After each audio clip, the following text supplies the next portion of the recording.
Hello everyone, welcome to my channel Chemopath. Today we will discuss Clemenson reduction reaction. In this reaction, carbonyl group converted into alkanes in the presence of zinc amalgam and acidic condition HCl.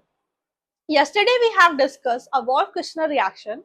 In that reaction, carbonyl group also converted into alkanes in the presence of hydrazine and the condition was basic there. I mean, it was a basic medium. We have performed that reaction in a basic medium, but here we perform a reaction in an acidic medium.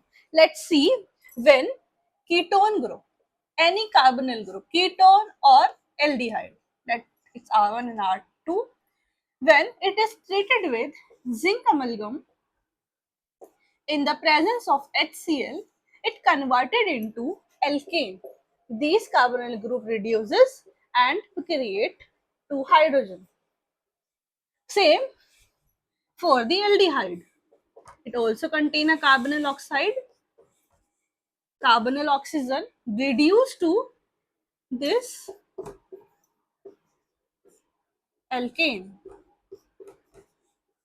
in the presence of zinc amalgam and HCl. This reaction is known as Clemenson reaction. Now, how this happen? Oxygen reduces to form alkane. Let's discuss it with detailed mechanism. Now, in the presence of HCl and our oxygen also have a lone pair. These lone pair attack on an oxygen and force to break this bond where electrons shift toward the chlorine. Now, we have H atom attached to our oxygen and R1, R2.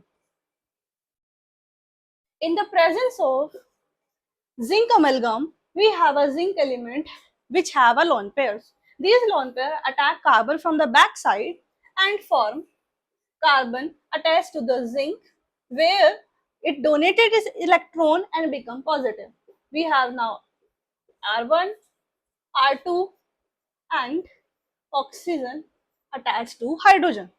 So it bear a positive charge.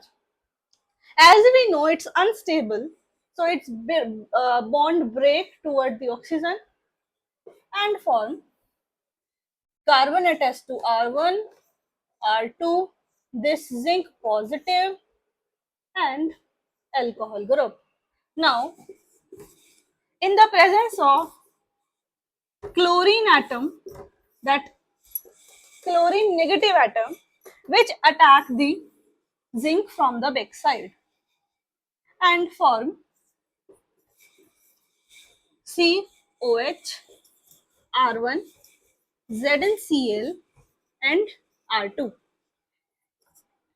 As we already have acidic medium, then these lone pair attack these hydrogen again and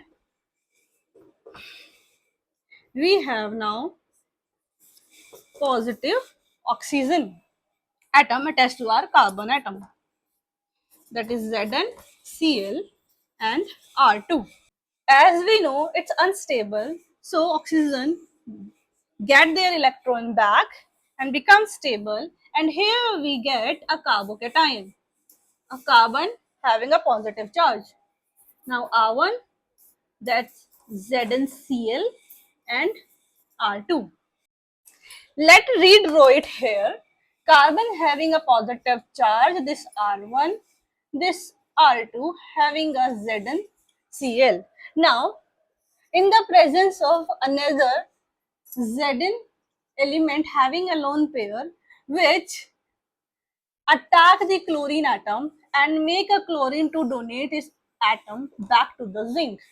Now we have a carbocation with Zn having a negative charge on it. As carbon here is an electrophilic in nature, so it attract electron from the zinc and attain a negative charge and then became a carbon anion. Let's see, like this.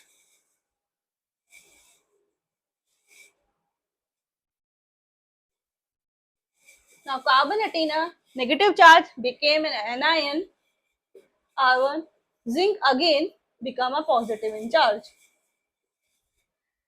Now, in the presence of HCl, these H positive ions are attacked by carbon's negative ion.